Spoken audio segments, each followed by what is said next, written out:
नमस्कार, स्वागत है आपका बिहार समाचार में। बिहार में आज से स्कूल कॉलेज खुल जाएंगे, तो आखिर कौन सी स्कूल खुलेंगे और कौन नहीं। 10 लाख युवा बेरोजगारों को रोजगार देने का कर दिया गया वादा। आचार संहिता लागू होने से आज फिर से कई नए नियम बना दिए गए और फिर से डूब रहा है बिहार। कई जिले फिर से जलमग्न। तो आगे खबरों पर बात करने से पहले आपसे अनुरोध है, कृपया वीडियो को एक लाइक अवश्य कर दीजिएगा। आपका लाइक करना ही हमारी मेहनत का फल होता है। खबरों को पहले सुर्खियों में देखिए तो बिहार में आज से खुलेंगे स्कूल और आधे शिक्षक आएंगे विद्यालय में, यानी आपके महीनों का इंतजार खत्म हो चुका है। आज से सरकारी विद्यालय तो खुल रहे हैं, लेकिन कोरोना महामारी को देखते हुए ज्यादातर निजी स्कूलों ने अभी भी बंद रखने का फैसला लिया है। निजी स्कूलों ने यह निर्णय अभिभावकों की ओर से दिए गए फीडबैक के अनुसार लिया है। उत्तर बिहार में नदियों में उफान थमा, लेकिन बाढ़ से राहत नहीं। एनडीआरएफ ने संभाली कमान।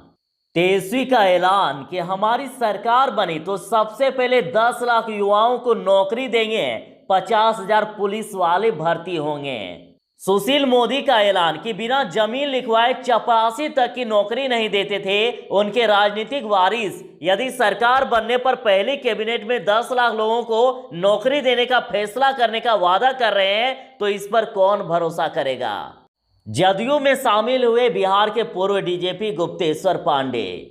बिहार में कोरोना संक्रमितों की मौत की जांच अब WHO की टीम करेगी। बिहार में आचार संहिता लागू हो चुकी है और ऐसे में कई बड़े बड़े नियम बनाए गए और आज फिर से नए नियम। 50,000 से अधिक राशि लेकर चलने वालों को देनी होगी जानकारी। जदयू ने तेजस्वी पर साधा निशाना और कहा, बिना एजेंडा और नेतृत्व के चल रहा है महागठबंधन। जदयू प्रवक्ता का दावा कि जिस तरह से लोकसभा चुनाव में महागठबंधन हारा, उसी तरह से तेजस्वी यादव के नेतृत्व में विधानसभा चुनाव भी हारेगा। बिहार कोरोना अपडेट की बात करें तो पिछले 24 घंटे में 1,39,668 सैंपलों की जांच हुई, जिनमें से 1527 नए मरीज मिले। तो चलिए बात करते हैं खबरों को विस्तार से। आज की सबसे बड़ी खबर कि आज से बिहार में खुलेंगे स्कूल, यानी आपके कई महीनों का इंतजार खत्म हो चुका है। अब बिहार में आज से स्कूल खुलेंगे। बिहार सरकार के निर्देश पर 28 सितंबर सोमवार से राज्य के अधिकांश सरकारी और निजी विद्यालय खुल जाएंगे। 9वीं एवं 12वीं तक के विद्यार्थी स्कूल आकर शिक्षकों से मार्गदर्शन प्राप्त कर सकते हैं और इसके लिए अभिभावक की सहमति जरूरी होगी। आपको बता दें कि 33% छात्र ही स्कूल आ सकेंगे, यानी एक छात्र सप्ताह में सिर्फ 2 दिन ही विद्यालय आएंगे और 50% शिक्षक या कर्मी ही स्कूल आएंगे। कंटेनमेंट जोन में अभी भी स्कूल बंद है। कंटेनमेंट जोन के किसी भी व्यक्ति को स्कूल आने के लिए मना किया गया है। आज से 9वीं से लेकर 12वीं तक के सिर्फ स्कूल खुल रहे हैं। कोचिंग संस्थान अभी भी बंद हैं। आज से सरकारी स्कूल खुलेंगे। हालांकि कोरोना महामारी को देखते हुए ज्यादातर निजी स्कूलों ने बंद ही रखने का फैसला लिया है और निजी स्कूलों ने यह निर्णय अभिभावकों की ओर से दिए गए फीडबैक के बाद लिया है। मिशनरी स्कूल ने भी अभी स्कूल बंद रखने का निर्णय लिया है और सरकारी स्कूलों में भी जहां विधानसभा चुनाव के लिए कोई गतिविधि होगी, वहां छात्र नहीं बुलाए जाएंगे। और बिहार में कई बड़े बड़े स्कूलों ने भी स्कूल अभी बंद रखने का फैसला लिया है। अभिभावकों के फीडबैक के तौर पर इस फैसले को लिया गया, लेकिन सरकारी विद्यालय अभी खुल रहे हैं। बिहार कोरोना अपडेट की बात करें तो बिहार में पिछले 24 घंटे में 1,39,668 सैंपलों की जांच की गई और जिनमें से 1527 नए कोरोना पॉजिटिव मरीजों की पहचान की गई और बिहार में अब तक 1,68,882 टोटल संक्रमितों की पहचान की गई है और जिनमें से 1,64,537 मरीज ठीक हो चुके हैं और बिहार में अभी एक्टिव मरीजों की संख्या 13,456 है। रिकवरी रेट 91.98%, लगभग 92% है रिकवरी रेट। बिहार में अब तक 886 लोगों की कोरोना से मौत हो गई है और बीते दिन पटना में सबसे ज्यादा 261 नए मरीजों की पहचान की गई।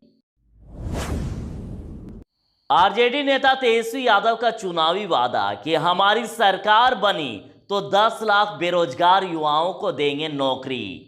तेजस्वी यादव जी ने रविवार को बड़ा ऐलान किया है। पार्टी कार्यालय पर पत्रकारों से बातचीत में उन्होंने कहा है कि राज्य में हमारी सरकार बनी तो पहली ही कैबिनेट का पहला फैसला राज्य के 10 लाख युवाओं को रोजगार देने का होगा और कहा है कि यह अस्थायी सरकारी नौकरियां होगी। सुशील मोदी का ऐलान कि नौकरी नहीं देकर आरजेडी ने 1,35,000 पिछड़ों का हक छीना। उप मुख्यमंत्री सुशील कुमार मोदी जी ने कहा है कि चारा, अलकतरा, बीएड डिग्री जैसे बड़े घोटाले क्यों हुए और घोटाले के पैसे से कितनी बेनामी संपत्ति खरीदी गई।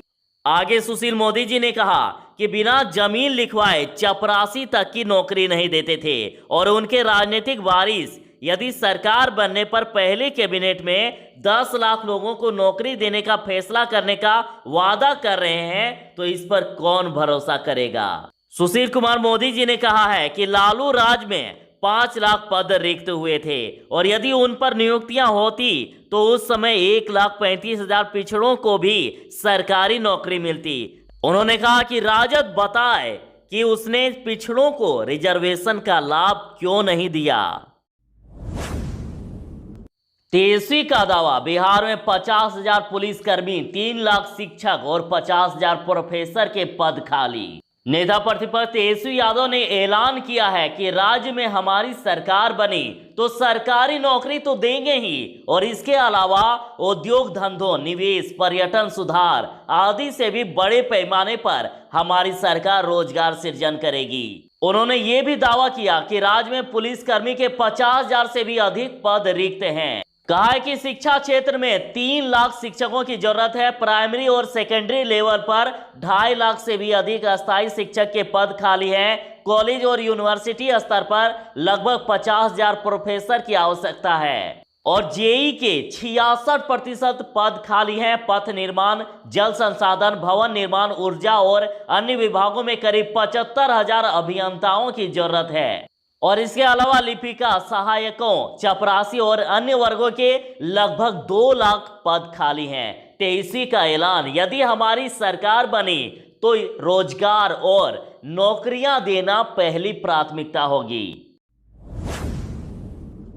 बिहार में आचार संहिता लागू हो चुकी है और कई सारे नए नियम बनाए जा रहे हैं और देखिए आज फिर से एक नया नियम, 50,000 से अधिक राशि लेकर चलने वालों को देनी होगी जानकारी। मुंगेर से बड़ी खबर आ रही है कि विधानसभा चुनाव में मनी पावर के इस्तेमाल पर पूरी तरह से रोक लगाने की कवायद शुरू कर दी गई है।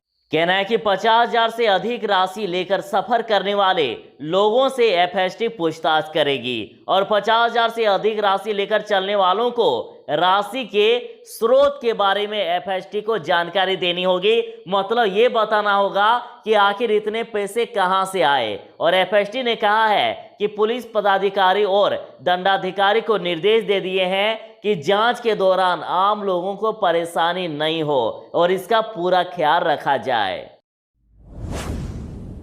उत्तर बिहार में नदियों में उफान थमा लेकिन बाढ़ से राहत नहीं, एनडीआरएफ ने संभाली कमान। बारिश थमने से रविवार से ही उत्तर बिहार की नदियों में उफान में कमी आई है और इसके बावजूद दरभंगा, समस्तीपुर, पूर्वी चंपारण, पश्चिमी चंपारण, सीतामढ़ी, शिवहर, मुजफ्फरपुर में बाढ़ से जनजीवन बेहाल है। इन जिलों में 50 से भी अधिक गांव बाढ़ से घिर गए हैं और प्रमुख सड़कों पर पानी चढ़ने से आवागमन ठप है। पूर्वी चंपारण में हाल खराब होने से एनडीआरएफ की मदद ली जा रही है। दरभंगा के दर्जन भर गांवों में बाढ़ का पानी दोबारा घुस गया है। तो इस तरह से बाढ़ ने और बारिश ने फिर से तबाही मचा दी है बिहार में।